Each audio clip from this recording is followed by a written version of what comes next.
City of dreams, city of...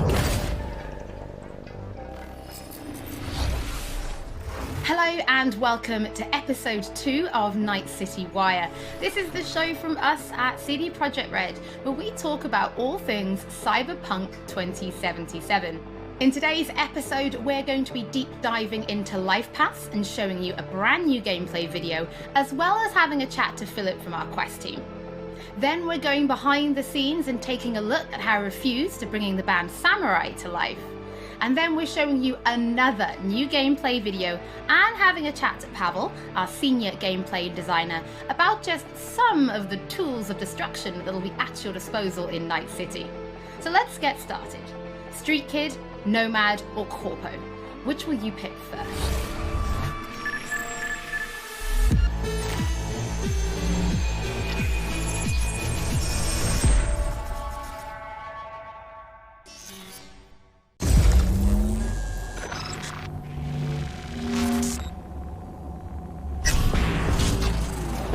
Well, who do we have here? Grew up in Haywood. The whole street was my family. Neighbors helped each other out. Thought nothing of it. I'm pleased to see you have not forgotten your roots. Born here, live here, die here. Childhood memories. Hopping buildings, running away from badges. Iron tasted blood from a split lip. Motherfucker! Got everybody fighting for a slice of the street. Get the fuck out of Vista. If you keep getting jumped, you find some stronger choopers. Do you want to spend the rest of your days blasting scabs? Or become a legend overnight? We have arrived. The Major. Ready to get your cherry bobbed? Yeah, come on!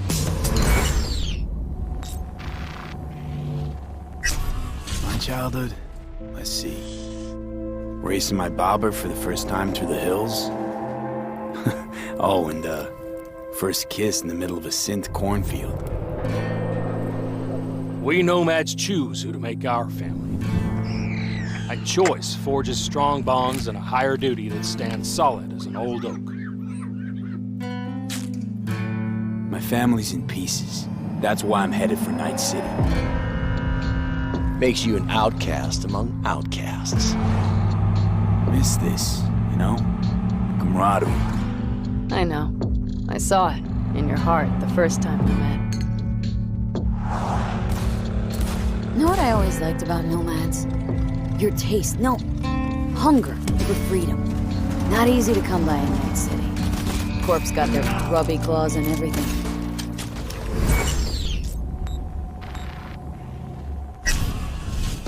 I have those reports you asked for. They were supposed to be ready yesterday. The world's going to tear us apart when the word gets around. The world's never going to find out. If I go down, you're going down with me. No! I'm not fucking joking! This isn't a request, V. But no way you're fucked, right? You're the one who fixes other people's shit. If you work in Arasaka counter intel, you're always fucked. Today, they got you to zero somebody. Tomorrow, they'll get somebody else to zero you. What's the rules, Jack? Want to be top? Gotta have some skin in the game. Yeah, but you're not on top. It's a borough Arasaka is. And you're the pendejo who keeps him there. Work for yourself, live for yourself. That's the only way.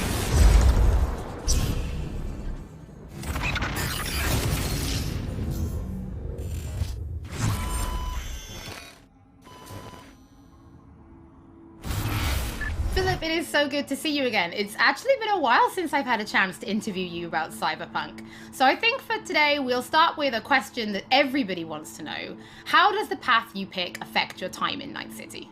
It actually affects your time quite a lot throughout the whole game, but let's start at the beginning, because basically our game has 3 different starts depending on your life path.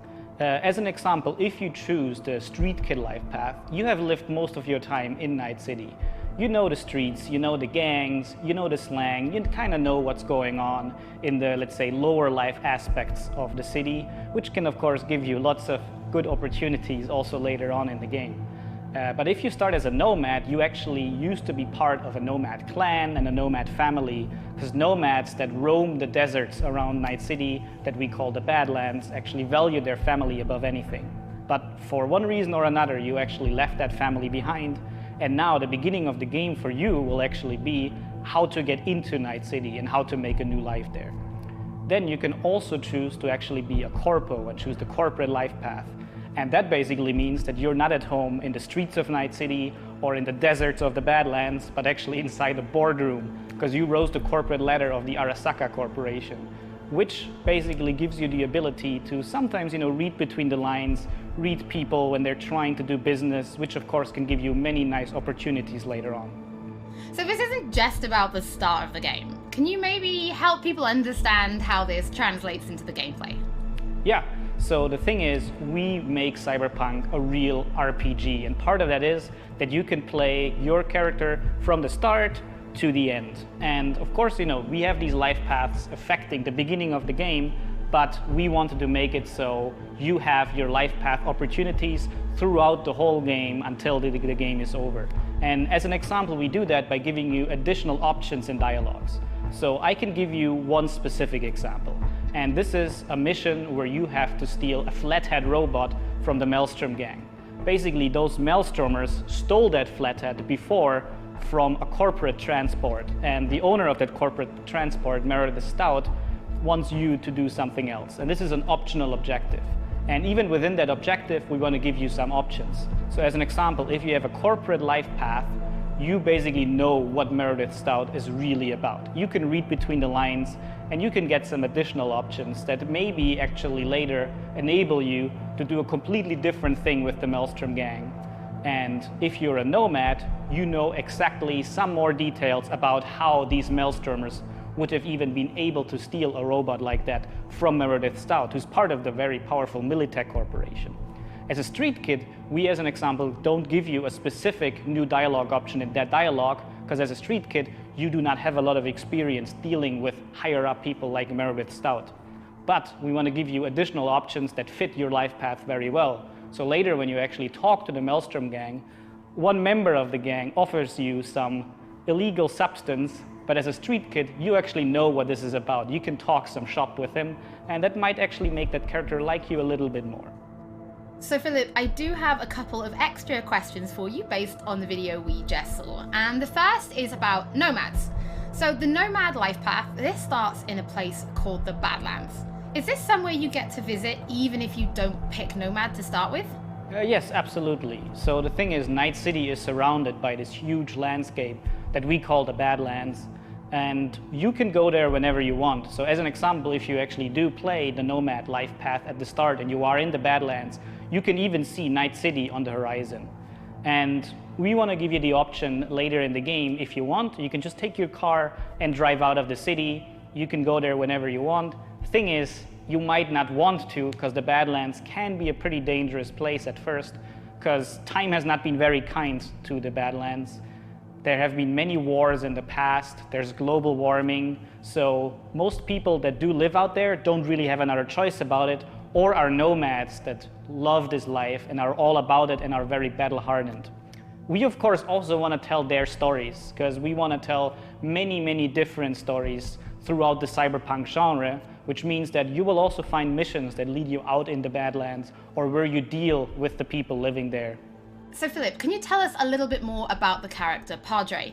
He's the guy we see giving his business card to Street Kid V in the video. Who is this man? Yeah, so Padre is actually one of the fixers in Night City. And fixers are people that work as intermediaries. So if someone who has a lot of money needs a problem solved, they go to a fixer. And a fixer then finds people who can solve that problem. And these people are people like you, V, cyberpunks. Fixers are very territorial. So Padre specifically works from Haywood, which is where you as a street kid grew up in, so you already know him. You might have already seen another one of our fixers, who is called Dexter Deshawn, and he works in a different part of the city. So specifically Padre, you might know him as a street kid, but even if you played other life paths, you might sooner or later meet him because he's operating in Haywood, which is a pretty big place with many good jobs. So if you want to make some cash there, you will sooner or later deal with Padre. Philip, thank you so much for joining us. Now, on my first playthrough, pretty sure I'm going to be picking Nomad, but for those watching, we would love to know what you'll be picking, so have a think about it and send us a tweet. Don't forget that later in this episode, we're going to be showing you another new gameplay video and having a chat to Pavel, our senior gameplay designer, about just some of the tools of destruction that will be at your disposal in Night City. But before that, let's talk about music, because music plays a huge part in bringing Night City to life. Now, in future episodes, we're going to talk about things like radio stations and even the original score. But today, we're going to take a look behind the scenes at how Resused to bringing Johnny Silverhand's band, Samurai, to life. I wouldn't write these lyrics for myself.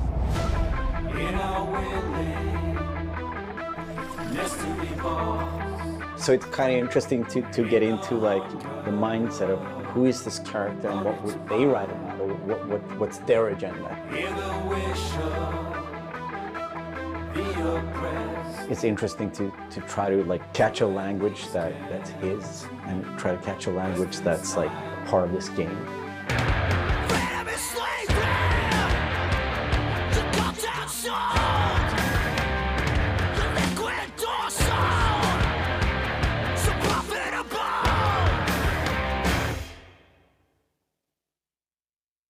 There is a reason why we're here.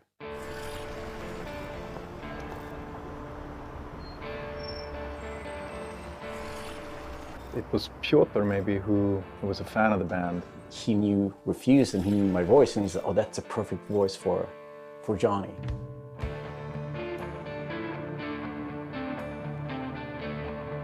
And that they wanted, I guess, a sound that was a bit contemporary from when Johnny's supposed to have had the band, because he's sort of like an anti-establishment kind of guy. Gonna drag a Corpo rat on stage, make him kneel, douse him with gas, then light him up. So of course there are things that you can relate to, and like just like this outcast and this rebel that's fighting against like the Corpos, and that's definitely something that's been a part of my life and a part of Resused life. We came out of the punk rock scene of northern Sweden. He's like the future version of us, you know?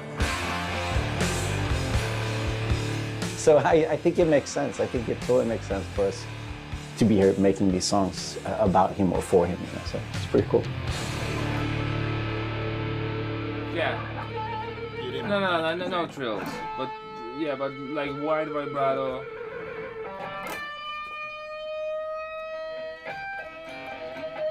And then, I mean, just sort of build, I mean, yeah, slowly build sort of intensity.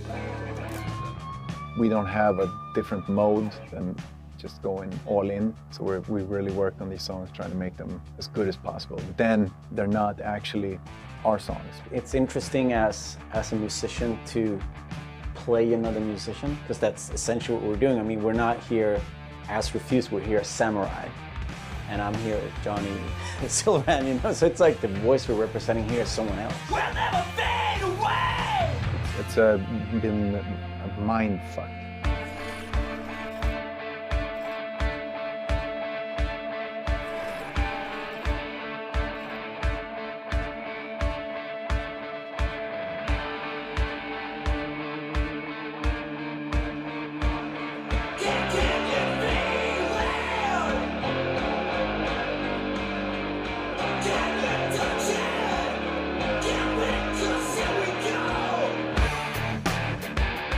I mean, the shouting in itself is just like second nature to me, because I've been doing this for a very long time. But then when someone comes in and says, I'm happy with everything except for Azalin. Again, it's Azza. Azza. Okay. The shouting's great, but think of that accent, or think of that like enunciation. It's a bit weird because it's a very different way of singing when you're screaming like that, and it's hard to sort of Swallowing some syllables there. adjust your accent. Oh yeah, just try it again. So it's been a bit kind of frustrating. It wasn't horrible, but it wasn't great. But I mean, I get it. I mean, we have to maintain the illusion that this character that's a character of the game also is me, like when I'm singing it. So it makes sense, but yeah, it's a bit different to have someone telling you exactly how to enunciate things, because I'm not used to, usually people are just like give me a thumbs up and then like, you know, you think the things like the rhythm and you think about the pitch and you think about all these things, but then someone comes in and like, that word sounded weird. I'm like, what? No, that's how I sing. But so it's been a very, yeah, a bit painful at times, but it's all right. See this zone, I'm chipping in. Roll the bones, I'm chipping in. Belt that cone, I'm chipping in. Mayhem drowns.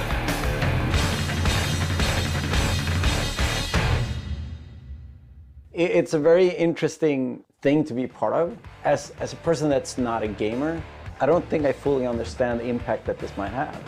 If people like these songs and if people are excited, then that's going to be great. I mean, we are spending a lot of times trying to get this right, trying to get it to sound like, you know, like Samurai would sound, you know. So it's quite interesting. It's a very different way of making music, actually.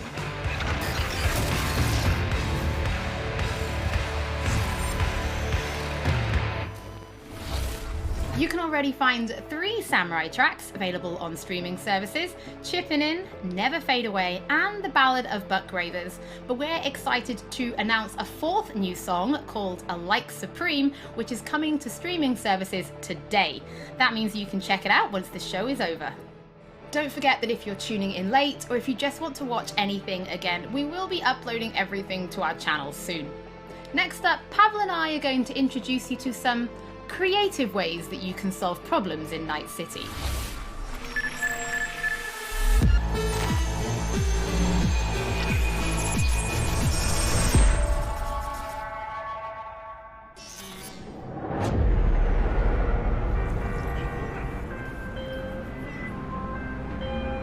AV, I have a job for you. A client of mine is making an arms deal. He needs protection. It could get hot, very hot. The gun dealers on Maelstrom.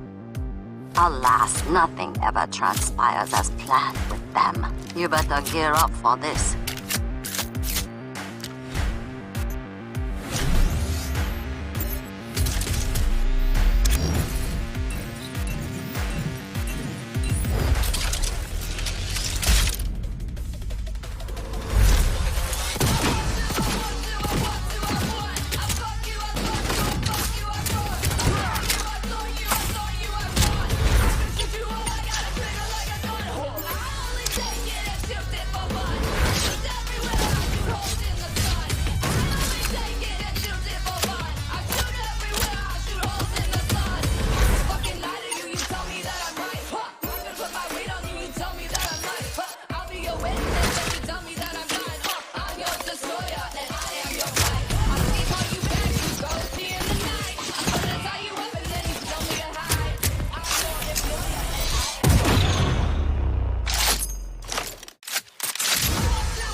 So V, are you willing?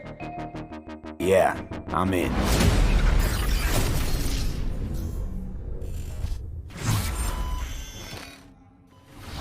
Pavel, thank you so much for joining me. Now, there was an awful lot in that video, right? Because it's more than just guns. Absolutely. We have melee weapons, we have ranged weapons, we have cyberware, we have offensive cyberware, defensive cyberware, armor. We could talk for hours and hours about this stuff. I think just for today's episode, we should keep it simple and let's just talk about guns. Can you tell us the different types of guns that will be in the game? So we have 3 distinct types of guns in our game. We have power weapons, we have tech weapons, and we have smart weapons. Now, power weapons are the most similar to contemporary weapons. One thing they can do, which normal weapons cannot, is ricochet bullets off of surfaces. So you can hit somebody hiding behind cover or hiding behind a wall.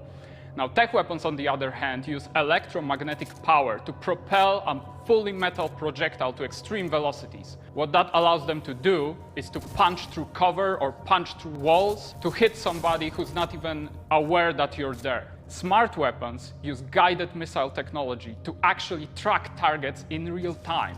So you can hit somebody who's dodging, running away from you, or you can hit somebody who's hiding behind cover. So Pavel, Cyberpunk doesn't just contain FPS elements, right? It's also a fully fledged RPG. So can you tell us how you guys approached introducing those RPG elements into gunplay? So I can tell you one thing, Holly, it wasn't easy to merge those two elements together. Now, we've spent a considerable amount of time merging the RPG and FPP side of our game. What the player will experience is that V changes from a small-time mercenary to a legend in the world of Night City. V becomes more and more proficient in using weapons as the game progresses. So they will see that reload times become shorter, the accuracy of your weapons grows, you will have faster aiming time, you will move faster with your weapons. Everything becomes more in your control, and that gives you more opportunities to defeat the biggest encounters that we've designed for you. So I have prepared a few extra questions for you, Pavel, if you're feeling up to it. Of course. Okay, well the first is going to be, how do you find more weapons in Night City? Like, where will players be looking for them? So I expect the players to look everywhere for new and exciting weapons. You can, of course, buy weapons at vendor shops, and they will house an entire catalog of weaponry that you can get. However, the best weapons that you can find will be taken from enemies or loot caches that we have everywhere in Night City. The weapons rarities range from common through uncommon up to rare and then legendary. And as they go in rarity, they actually climb in power. However, legendary weapons are very specific in such a way that they possess unique abilities that you will find on no other weapons in the game. The players will actually need to make some tough choices to find some legendary weapons, because maybe they need to choose whether to kill a person who holds the legendary weapons that they want, or to spare them because they like them as a character. So next question, let's talk about weapon modifications. What mods can people give to their weapons in Night City? So we have two types of modifications in the game. One of them would be modifications that we call attachments. So these would be scopes and silencers, and you can see them actually being attached to your weapon as you're playing the game. They give you statistics advantage, and they give you more opportunities in gameplay. The other part of mods would be software mods. Now, these are basically small chips that you install in your weapon, and they actually change the statistics of the gun. They can give you damage, they can give you accuracy, or they can give you more fire rate. Some of those mods actually change the gunplay on a more fundamental level, so they can give you non-lethal rounds, biochemical rounds, to tear through that armor even faster. So I suppose for my final question, why don't you tell us about your favorite weapon then? Which is your favorite weapon so far in Night City? Oh, there are so many weapons that it's hard to choose just one. But I can mention some manufacturers with their weapons that I absolutely adore. The first manufacturer would be Tsunami Defense Systems, who produces the sniper rifle Nekomata. That's a tech sniper rifle. That means that it can pierce through walls. So you can actually hit somebody who's hiding behind cover or who doesn't even know you're there. Of course, I also like a close quarters approach. And what that needs is a shotgun. One of the shotguns that we have in the game is Budget Arms Carnage. Now, that thing is cast from pure steel, and it weighs a ton. However, you can cut a person clean in half with it. Another shotgun that I absolutely love, it's for a more refined approach, I would say, is a smart shotgun, Kangtao Zhuo. That thing has 8 barrels, and that means it can track 8 targets independently. Now, killing an entire room was never simpler. Pavel, thank you so much for joining me. Thank you for having me. I'm actually pretty interested to see what kind of weapons people discover when they play Cyberpunk for themselves. Before we end episode 2, this is a reminder that those who wish to dive deeper into the lore can now pick up The World of Cyberpunk 2077. This is a brand new book created in collaboration with Dark Horse Books that will give you an extensive look at what makes Night City tick before jumping into the game this November. That is it for today's episode. Thank you so much for joining us. Don't forget that if you've missed anything or if you just want to watch again, we will be uploading everything to our channels shortly. Thank you so much for tuning in, and we'll be back with Night City Wire Episode 3 soon.